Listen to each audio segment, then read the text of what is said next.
मेरा सभी व्यूवर्स को मैं ये वीडियो से बताना चाहता हूँ कि नवंबर 2001 को त्रिपुरा के अंदर ही एक गांव हमसापारा, खेदासरा हमसापारा, वहाँ पे इलेक्ट्रिक की वजह से पूरा गांव का घर जल गया। आप लोग देख रहे हो अभी उन लोग को कितना तकलीफ हुआ। तो सभी मेरा व्यूवर्स आप लोग देखते रहो। इलेक्ट्रिक की आग से पूरा घर जल गया और सभी भाइयों और बहनों आप लोग सभी उन लोग को हेल्प करो, जितना आप लोग हेल्प कर सको। ये त्रिपुरा का भीतर ही है, खेदासरा हमसापारा रिलीफ कैंप पूरा जल गया है। देखो भाई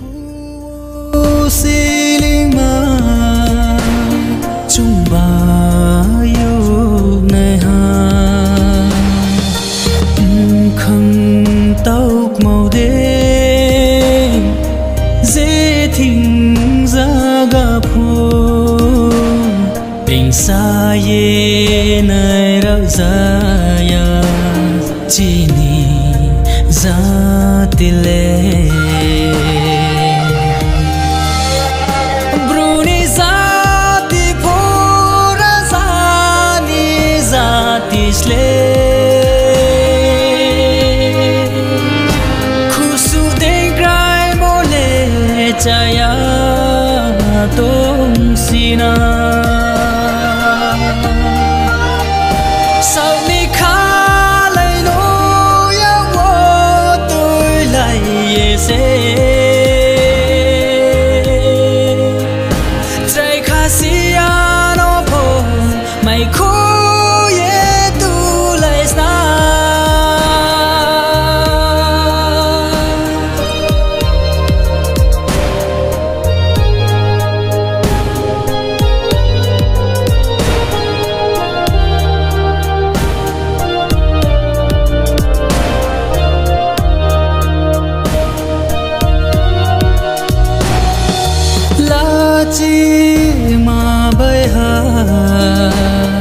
Kaya bai chu ya ba Krimo phukrui kha Kangal gorib saba Lachi ma bai ha Kaya bai chu ya ba Krimo phukrui kha Kangal gorib zaba Buktu yo thangsni Trebrum no phielni No sing yo tong ye se Khang le kham pe ha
brunim sas poker yang nim sa sao bánh thôi lệ chung ba za ti ke ha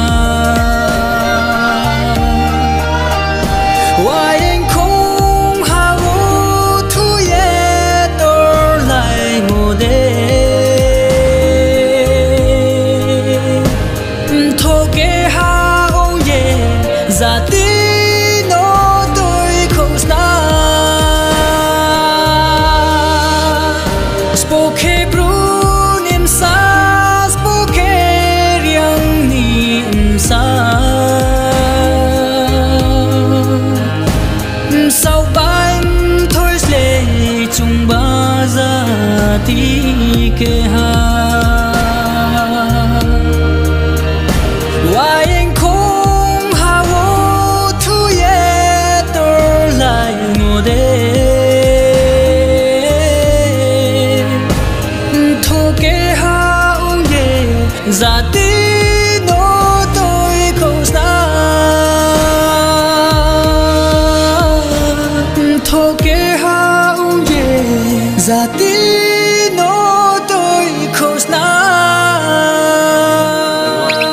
video message by Kema Sirimse Tinio Kedasora ni Hamsa para Hinma relief camp wo Hornang Tami point chia para manang bangma khamta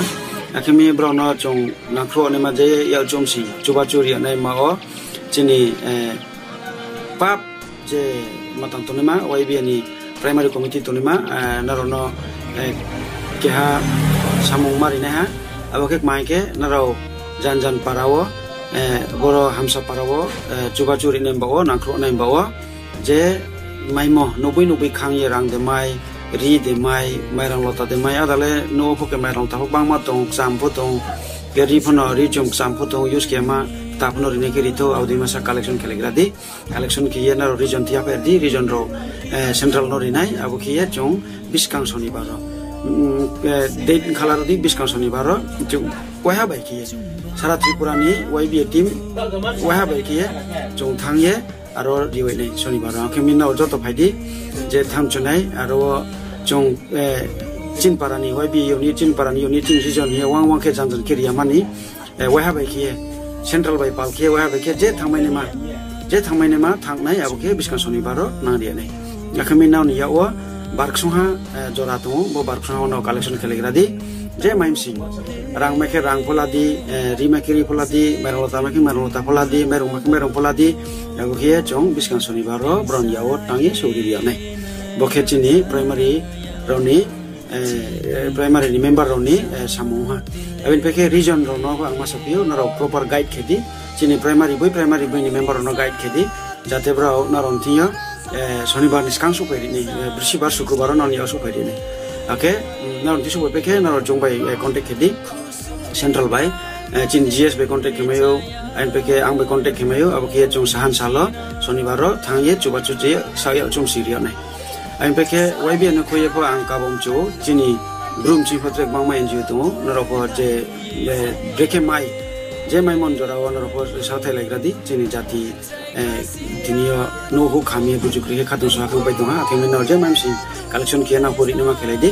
and peke sudo bruya brun sakapo ante sancho ke cinti prasarano ko sancho jong tini no ho khamtara mi ke bipodo tomo bala sui samaya ha akami bono jong sa mai je mamsi chuba churi nei bawon ropo ya phlo bai ke hamna ya sapio ma sapio ake brekiye aro thangye nakhru mai nei abon bawo na ro jan phemi atona ke trem to phon to ba tre ke ha chini brotherhood mai nei